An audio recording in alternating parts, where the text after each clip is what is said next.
Je, wewe na familia yako mmeshindwa kufanya vitu mnavyovipenda kwa sababu ya kukosa pesa? Je, una madeni? Je, umehitimu masomo lakini huna kazi? Shughuli za maisha zimekuzonga kiasi cha kukosa muda wa kuhusika kwenye kipindi muhimu katika ukuaji wa wanao? Umekaribia kustaafu au umestaafu lakini uko njia panda? Je, una msongo wa maisha? Watu wanapenda nini siku hizi? Afya, pesa ya kukidhi mahitaji yao, mafanikio, kumiliki biashara zao, kuingiza kipato zaidi, kutokuwa na madeni, maisha ya utulivu, kushiriki katika malezi ya watoto wao, muonekano na afya njema, kumiliki nyumba na usafiri, kuchangia maendeleo ya jamii yako. Je, wewe unataka nini? Na unafanya nini kufikia ndoto zako? Maelfu ya watu wanatafuta suluhisho. Wengine wamekata tamaa. Lakini tupo hapa kukuambia kuwa lipo tumaini. Kuna fursa ya biashara itakayobadili maisha yako moja kwa moja. Tumetengeneza video hii kukuelimisha kuhusu mfumo wa biashara unaofanya kazi kwa watu ambao wapo tayari kuweka juhudi 100%. Ingawa nimesema 100%, haimaanishi unatakiwa ufanye full time. Elimu ya darasa la 7 inatosha tu kufanikiwa. Na kushauri usiangalie tu video hii, bali uifanyie upembuzi makini na yakinifu. Kitu rahisi kwa mtu kufanya akiwa haelewi jambo ni kusema, biashara hii haifanyi kazi Afrika, sijui desi au patu, utapeli, wizi mtupu. Kwanza, napenda uifahamu mifumo mitatu ya biashara inayotumika duniani kote. Mfumo wa kwanza ni mfumo wa kawaida wa maduka, jumla na rejareja. Biashara za kawaida zinamilikiwa na mtu mmoja au share za watu wachache wenye mitaji mikubwa. Tuone mfano halisi. Azam inayomilikiwa na Saidi Bakhresa. Kawaida bidhaa zinapotoka kiwandani zinapitia kwa mawakala wengi kabla ya kumfikia mtumiaji, na kila wakala anachukua faida yake. Baadaye bidhaa zinasafirishwa na kuuzwa kwa wauzaji wa jumla ambao nao wanakata faida yao. Kampuni inalipia matangazo kumpasha habari mtumiaji, na hii huchukua sehemu kubwa ya faida. Hatimaye bidhaa inafika dukani, na hapa mmiliki wa biashara anagawana faida na muuzaji wa rejareja. Kwa kawaida matangazo haya hufanywa na nani? Watu maarufu kama vile wasanii wa Bongo Movies, Bongo Flavor, wana michezo, mabango ya biashara na vyombo vya habari. Bei ya bidhaa kawaida wapi ipo juu? Dukani au kiwandani? Bila shaka ni dukani, sababu bei anayonunulia mtumiaji ni mjumuisho wa cheni nzima kuanzia kiwandani. 90% ya biashara katika jamii yetu zipo ndani ya mfumo huu. Kwa sababu hiyo, watu wengi wanadhani ndio mfumo pekee wa kufanya biashara kubwa. Mfumo wa pili ni franchise. Mfumo huu unamilikiwa na watu wachache sana wenye mitaji mikubwa sana, sawa na mabilioni ya hela. Biashara hizi zinatumia nembo ya kampuni mama ambayo imeshafanikiwa sana na bidhaa zake zimeshakubalika sana kwenye soko duniani kote. Mfano, Coca-Cola, Pepsi, Steers, McDonald's, Pizza Hut, Sizzler na kadhalika. Tutumie mfano wa kampuni ya Coca-Cola. Kuna viwanda vitatu Tanzania. Bonite ambacho kipo Moshi, Kwanza kipo Dar es Salaam, na Nyanza kipo Mwanza, ambavyo vinamilikiwa na wafanyabiashara wawili, Mengi na Gachuma. Ni baada ya kulipia hatimiliki ya kutumia nembo ya Coca-Cola ndipo walipewa mipaka ya kibiashara na kibali cha kujenga viwanda, wakifuata maelekezo ya kampuni mama ambayo makao yake makuu yapo Marekani. Vile vile walipewa vigezo vya jinsi ya kuzalisha bidhaa na jinsi ya kusambaza bidhaa hizo. Ndiyo maana ladha ya Coca-Cola inafanana, na hata jinsi chupa zinavyopangwa kwenye friji zao inafanana. Uzalishaji unapoanza, mfanyabiashara huendelea kulipia matumizi ya nembo husika hata kama hapati faida. Mfumo wa tatu ni mfumo wa biashara ya mtandao, network marketing. Huu ni mfumo wa biashara ambao mteja aliyeridhika huwashirikisha wengine kwa njia ya mdomo, word of mouth marketing. Huku kuwashirikisha wengine kunaweza kufanyika popote pale, kwenye simu, makazini, nyumbani, kwenye migahawa, saloon, vioni, gym, kwenye sherehe, internet na kwenye mitandao ya kijamii kama vile Facebook, LinkedIn, YouTube na Twitter. Na sote tumeshautumia mfumo huu bila kulipwa. Ni mara ngapi umeshapata huduma ya hoteli fulani ukaipenda ukamshirikisha mwingine? Au ukahudumiwa na fundi ukapenda huduma yake, ukamuelekeza mtu mwingine kwa fundi huyo. Kwa vijana, ni mara ngapi umependa filamu fulani, ukawasimulia rafiki zako, wakaitamani, nao wakaitafuta na kuitazama? Je, nani alikulipa kuwatangazia biashara watu hao? Basi, hivyo ndivyo unavyonadi bidhaa au huduma mbalimbali unazozipenda na kuziamini bila kulipwa. Hebu tutazame mfano huu halisi. Eva alienda kusuka kwa Mama Kemi. Alisukwa vizuri na alipendeza sana. Akiwa njiani akirudi nyumbani, alikutana na shosti wake Helena. Helena aliupenda msuko wa Eva, akamuuliza, "Umesuka wapi?" Bila ajizi, Eva alimwambia, "Mambo ya Mama Kemi haya," na akamuelekeza kwa Mama Kemi. Baada ya hatua kadhaa, alikutana tena na shosti wake mwingine aitwaye Ashura. Naye aliupenda msuko wa Eva. Mara nyingine Eva alimuelekeza kwa Mama Kemi na akampatia namba yake. Helena na Ashura nao walienda kusuka kwa Mama Kemi. Kama kawaida yake, Mama Kemi waliosuka vizuri nao walitokelezea vilivyo na kusababisha mashosti zao Halima, Tatu na Ana kwenda kwa Mama Kemi kusuka. Hebu tafakari, hao nao watasababisha wengine wangapi kwenda kwa Mama Kemi kusuka? Je, kwani Mama Kemi anawalipa nini Eva na mashosti zake kusababisha watu wengine wengi kupenda kwenda kusuka kwenye saluni yake? Hapo ndipo neno mtandao linapotumika. Yaani kundi la watu wanaopenda, wanaoamini, wanaotumia na kuziongea kwa shauku faida za bidhaa au huduma fulani. Kwa kufanya hivyo, Eva na mashosti zake wametengeneza mtandao wa watu wanaopenda, wanaoamini, wanaotumia na kuziongea kwa shauku huduma za Mama Kemi. Naamini umeshaliona tangazo hili ambalo nalo vile vile linaelezea maana ya mtandao.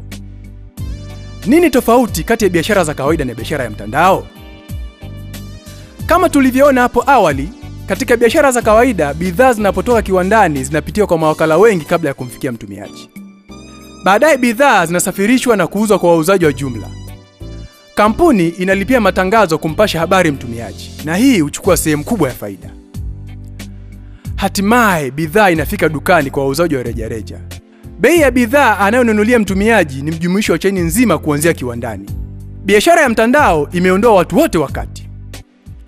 Badala ya kutoa pesa nyingi kulipia matangazo, wanakulipa wewe kuwapasha habari watu wengine faida ya bidhaa zao. Badala ya kutumia mawakala, wauzaji wa jumla na rejareja, wanakulipa wewe kusambaza bidhaa zao. Katika biashara za kawaida, watu wanaotangaza bidhaa husika ni watu maarufu, kama vile wasanii wa Bongo Movies, Bongo Flavor, wana michezo na vyombo vya habari, ambao hulipwa pesa nyingi na kampuni husika ili kutangaza bidhaa hiyo. Wakati mwingine watu hao hata hawajawahi kutumia huduma au bidhaa hiyo. Unafikiri nani anayefahamu bidhaa vizuri? Wewe mtumiaji ulioridhika nayo na kuijua faida yake kwa kuitumia, au superstar ambaye analipwa tu kuitangaza? Bila shaka mtumiaji ulioridhika. Imegundulika ya kuwa nguvu ya usambazaji wa bidhaa ipo kwa watumiaji wenyewe. Mtu ambaye ameitumia bidhaa na kuiamini ana uwezo mkubwa wa kuitangaza bidhaa hiyo kuliko superstar. Hivyo, katika biashara ya mtandao, pesa zilizokuwa zinatumika kuwalipa watu maarufu zinatumika kukulipa wewe mtu wa kawaida mwenye ukaribu zaidi na bidhaa husika, uliyeitumia, kuiamini na kuwashirikisha wengine. Ndio maana bidhaa za makampuni ya biashara ya mtandao hazitangazi kwenye redio, magazeti, mabango au runinga. Ni biashara ya mtu kwa mtu, tofauti na biashara nyingine za kawaida. Unadhani kwa nini Microsoft, AT&T, Gillette, Colgate, Citibank, IBM, Toyota, Xerox, Texas Instruments, General Motors, General Electric, AOL, Oracle, Sun Microsystem na Coca-Cola husambaza baadhi ya bidhaa zao kwa njia ya biashara ya mtandao? Wanatumia mfumo huu kwa sababu ni mfumo thabiti wa usambazaji wa bidhaa na huduma. Kwa nini biashara ya mtandao ni tumaini jipya litakalobadili maisha yako moja kwa moja? Ajira ni za shida. Nchi yetu inazalisha ajira chache sana. Vitu vingi vya mahitaji ya kila siku tunaagiza kutoka nje. Idadi ya vyuo na wahitimu wanaomaliza kutoka kwenye vyuo hivyo inaongezeka kwa kasi na haiendani na soko la ajira. Mbaya zaidi, elimu wanayoipata haiwaandai kujitegemea. Pia, wenye kazi hali yao ya kifedha ni mbaya, ndio maana migomo haiishi. Hata waliostaafu, wengi wao bado wanatafuta kazi au kuongezewa mikataba ya kazi. Inakadiriwa ya kuwa familia nyingi zinahitaji kati ya shilingi 250,000 hadi 400,000 ya ziada kwa mwezi ili kupunguza ukali wa maisha. Ni biashara ambayo kila mwenye ndoto ya mafanikio anaweza kushiriki. Hahitaji kulipia pango, yani kuwa na duka au ofisi, leseni ya biashara, TRA, kuajiri wafanyakazi na hata usimamizi wa biashara. Ni biashara kubwa yenye mtaji mdogo. Unahitaji mtaji wa kama $700,000 hadi $1.5 tu na uwezo wa kuthubutu kuchukua hatua. Mfumo unaotumika ni mrahisi kufuata. Huna haja ya kuwa una uzoefu mkubwa wa biashara. Elimu ya darasa la 7 inatosha tu kufanikiwa. Sio biashara ya mashindano, ni biashara ya kushirikiana. Mafanikio yanakuja kwa kuwafundisha wengine kufanikiwa. Kwa ujumla, risk ni ndogo. Biashara ya mtandao inaongeza uwezo na uwezekano wa kupata kipato, leverage. Kama kuna kitu ambacho unatakiwa utoke nacho ni hiki.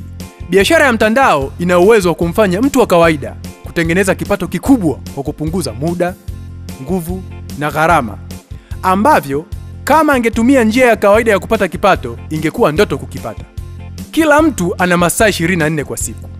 Lakini wapo wanaoingiza takriban dola za Kimarekani 10,000 kwa mwaka. Angali wengine wanaingiza dola milioni 10 kwa mwaka katika masaa hayo 24.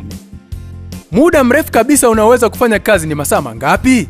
Masaa 24, sawa? Kwa hiyo, usipolala wala kupumzika siku nzima, unaweza kufanya kazi masaa 24 tu. Na kama hutalala mwaka mzima, utaweza kufanya kazi masaa 8760 kwa mwaka. Hayo ndiyo masaa mengi kabisa ulionayo mwaka mzima, kama hutalala wala kupumzika. Hebu tuchukulie mfano wa Dorothy, mwenye mtandao wa watu 1000. Kila mtu katika mtandao wake akifanya kazi masaa 96 kwa mwaka, ambayo ni wastani wa masaa 8 tu kwa mwezi, ambayo ni sawa na siku moja ya kazi kwa waajiriwa. Watu 1000 mara masaa 96 kwa kila mtu ni sawa na masaa 96,000 anayolipwa. Kwa watu wengi, itawachukua zaidi ya miaka 10 bila kulala wala kupumzika kufanya kazi ambayo Dorothy anaifanya kwa mwaka mmoja. Masaa 8 tu ya kazi kwa mwezi ukilinganisha na zaidi ya miaka 10 ya kazi, masaa 24 bila kulala wala kupumzika, inaonekana sio fair. Ama kweli sio fair. Kitu ambacho sio fair ni wewe kutokujua kuhusu hili, angali wengine wachache wanajua. Sasa umejua, usitoe visingizio umekosa njia ya kubadili maisha yako. Sisemi haya yote kukuvutia au kukushawishi. Sihitaji kukuvutia au kukushawishi. Video hii ni kwa ajili ya kukuelimisha tu. Utasikia watu wanalalama, wapo busy, hawana muda kwa ajili ya kubadili maisha yao. Hawana muda kwa ajili ya kujali afya zao. Hawana muda kwa ajili ya watoto wao. Hawana muda kwa ajili ya mambo muhimu ya usio maisha yao. Watu wana act kama vile muda unawamiliki badala ya wao kumiliki muda. Biashara ya mtandao ni biashara ya kimataifa inayoweza kufanyika popote pale duniani. Hawa watu 1000 kwenye mtandao wa Dorothy wapo waliopo Marekani, Uingereza, Ghana, Nigeria, Nairobi, Mwanza, Kampala, Dodoma, Dar es Salaam, Afrika Kusini na kadhalika. Uwezekano wa kuathiriwa na msukosuko wa kiuchumi ni mdogo, kwa sababu biashara haitegemei jamii ya watu wa sehemu moja tu. Mtandao huongeza uwezekano wa kuuza, kwa sababu bidhaa hupatikana sehemu nyingi duniani, tofauti na duka ambalo linategemea wateja wanaopita eneo husika. Watu wengi wanajiuliza, je, biashara hii inawezekana hapa kwetu? Kuna watu wangapi unawajua wanapenda kuonekana vijana?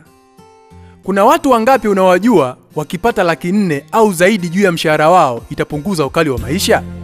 Kuna watu wangapi unawajua wameshastaafu lakini wanatafuta njia ya kupata kipato? Kuna watu wangapi unawajua wana ndoto ya kuishi maisha mazuri? Kuna watu wangapi unawajua wamehitimu masomo lakini hawana ajira? Kuna watu wangapi unawajua wanapenda kumiliki biashara zao? Inakadiriwa 96% ya watu wazima wenye umri kati ya miaka 25 hadi 45 wanapenda kumiliki biashara zao au kujiajiri. Biashara yoyote yenye uwezo wa kuwawezesha watu kutimiza mambo hayo yote itafanikiwa katika soko letu. Inawezekana unajiuliza, je, naweza kufanikiwa kwenye hii biashara? Au mbona nawafahamu watu walioshindwa kwenye biashara kama hii? Sikufahamu, lakini najua unaweza. Naamini unawafahamu watu waliofeli shuleni, chuoni, kwenye uchaguzi, kwenye malezi ya watoto au hata kwenye ndoa. Kufeli sio jambo jipya katika maisha ya mwanadamu. Lakini je, wapo wanaofanikiwa? Je, umetafuta kujua wamefanya nini mpaka wamefanikiwa? Kitu kibaya katika maisha ni kujilinganisha na watu waliofeli, kwa sababu haujui waliichukuliaje hii biashara. Je, waliipa kipaumbele au walifanya kama hobi fulani hivi. Biashara hii ni kama kitu chochote katika maisha. Kufanikiwa unahitaji dira, juhudi, maarifa na stadi. Hebu tafakari mfano ufuatao. Unafanya kazi kwenye kampuni fulani na unalipwa shilingi 300,000 kwa mwezi. Kampuni inakuambia, kama ukijifunza kozi fulani utaongezewa 300,000 nyingine juu ya mshahara. Vipi, utasoma? Bila shaka. Na je, wakikwambia watakulipa 600,000 nyingine ya ziada kwa kuwafundisha kozi hiyo wafanyakazi wenzako ofisini. Vipi, utafanya? Utawezaje kufanya? Bila shaka utafanya kila litakalowezekana ili uweze. Sawa. Wakikwambia tena, juu ya 900,000 ambayo tayari unalipwa, watakulipa 1,000,000 ya ziada kuunda na kuongoza timu ya watu kufundisha kozi hiyo kwa watu wengine wengi. Je, utafanya? Basi, ndio hivyo tu watu huweza kufanya na kufanikisha mambo. Ukiwa na nia na sababu kubwa ya kufanya jambo, lazima njia itapatikana. Je, watu waliowahi kuingia au walio juu kwenye mtandao ndio wanatengeneza hela nyingi? Sio lazima. Tofauti na kwenye ajira za kawaida, wanaofanya kazi nyingi ndio hulipwa kidogo. Katika makampuni mengi ya biashara za mtandao, kila mshiriki anao uwezo wa kufaidika na ukuaji wa mtandao wake kulingana na idadi ya level kadhaa kwenda chini kama zilivyopangwa na kampuni husika. Hii ipo sawa kwa kila mshiriki, na inawezekana ikawa level 6 kwenda chini, 7 kwenda chini, 8 kwenda chini na kadhalika. Tutumie mfano wa level 3 kwenda chini. Ukijenga mtandao wa wachapakazi mkubwa kuliko wangu, utalipwa zaidi yangu. Hata kama upo kwenye mtandao wangu, utalipwa level 3 kwenda chini ambazo mimi siwezi kuzifikia. Hii ni fair. Inapaswa iwe hivyo. Katika mfumo wowote ulio fair, inapaswa mtu aliyezalisha zaidi kulipwa zaidi. Biashara ya mtandao ina mfumo ambao kila mtu ana fursa sawa ya kufaidika. Haijalishi upo wapi kimaisha. Una kipato cha chini, una kipato cha kati, au wewe ni tajiri, bado una nafasi ya kubadili maisha yako. Rafiki zangu na familia yangu watasema nini kuhusu mimi? Je, nimepata degree yangu kwenda kuuza bidhaa kama machinga?